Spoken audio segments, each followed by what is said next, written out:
E nesses trabalhos artísticos eu me reconheci muito machista, principalmente depois que eu casei com uma mulher chamada Carolina Galgani, a minha esposa, e ela é de Belo Horizonte, e ela não é feminista, mas ela tem uma autonomia, digamos assim. Nossa, eu percebi que depois dessa experiência com a arte, você tornou-se um autocrítico.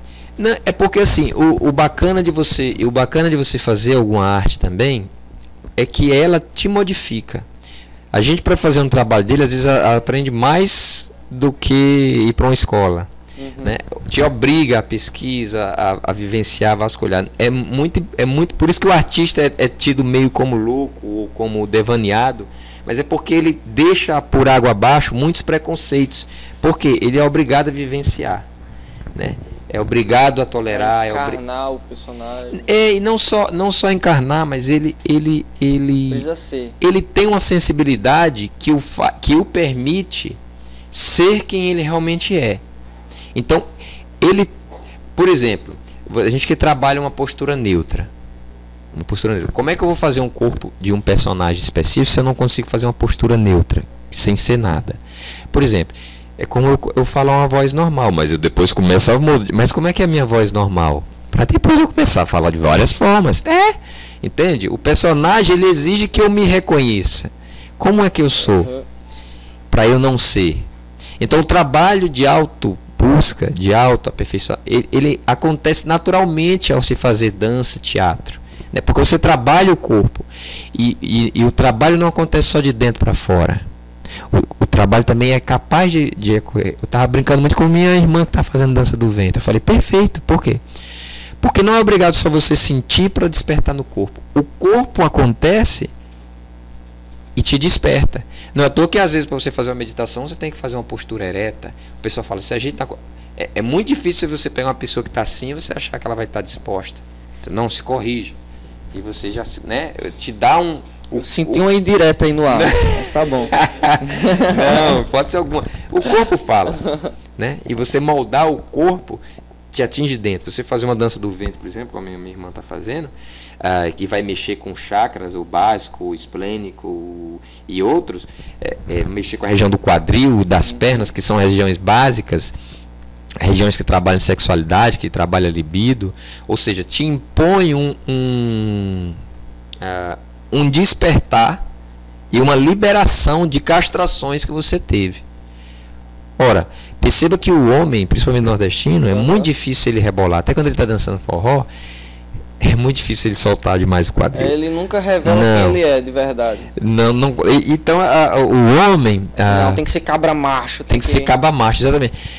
E nessa busca dessa macheza, a gente ultrapassa o macho e vira mineral, quase pedra. A gente perde. Daí onde vem a brutalidade. Daí onde vem a brutalidade, porque para quebrar a casca, na verdade ali tem muita brutalidade, mas quando quebra é frágil. E aí daí onde vem a força da mulher, né? Porque a mulher, ela não precisa da casca, ela consegue ser quem ela é, e ela não vai pela força. Eu fiz muito tempo uma arte marcial chamada Aikido. Aikido é uma arte japonesa que aproveita o fluxo do movimento. Eu fiz muito para estudar a questão da dança também, que muito da dança improvisação veio do Aikido. E pouca força se deve usar, quase nenhuma, porque você aproveita o fluxo do movimento do outro.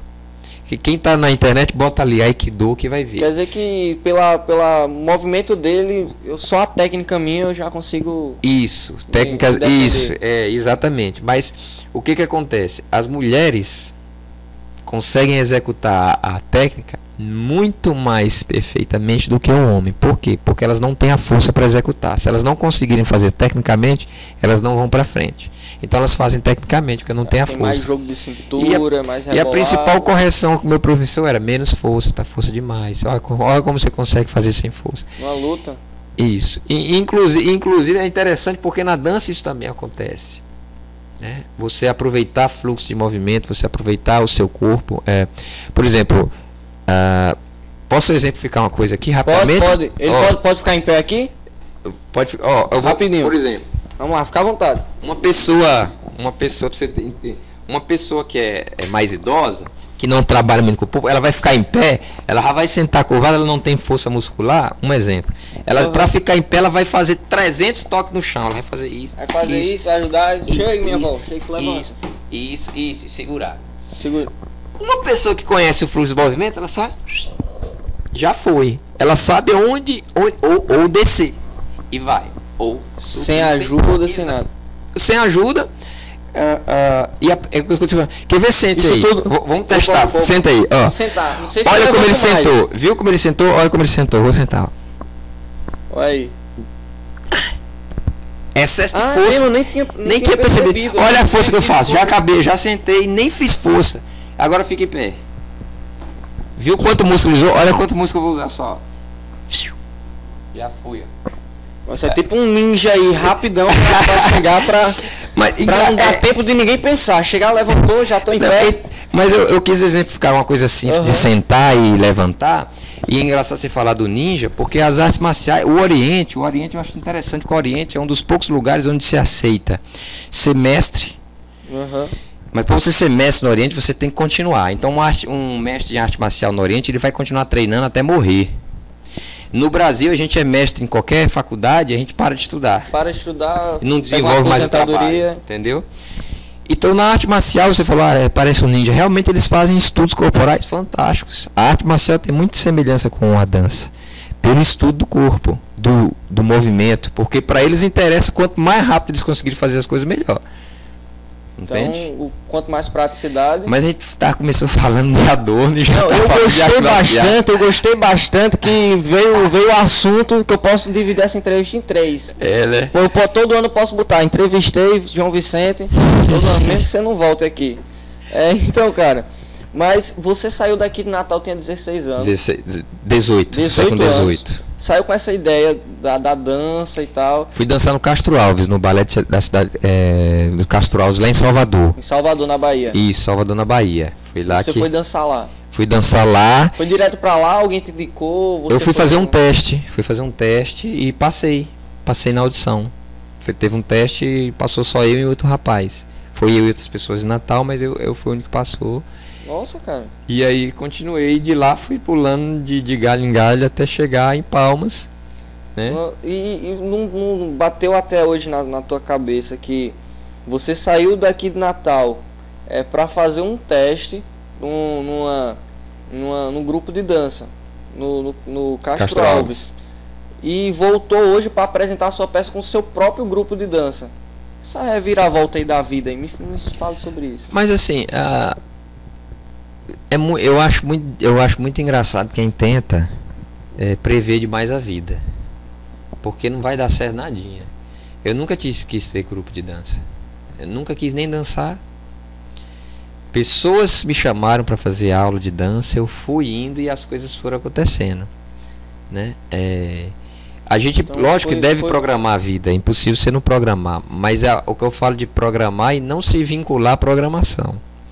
Então eu nunca tentei ter um grupo. Mas quando eu vi, eu já estava.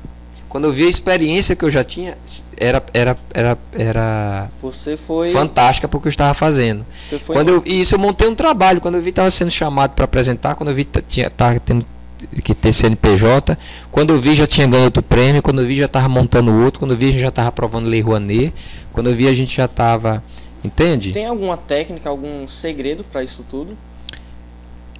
Isso tudo que para chegar nesse sucesso. Você falou que de uma hora para outra foi premiado, uma hora para outra. Então, eu não vejo muito como sucesso não, porque olha só, isso até tem a ver com a ideia do Adorno aí. A gente parece que quer vencer, mas quer vencer o quê?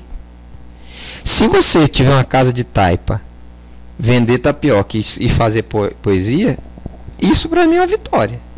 Por exemplo, porque é o que ele quer, é o que ele quer vivenciar.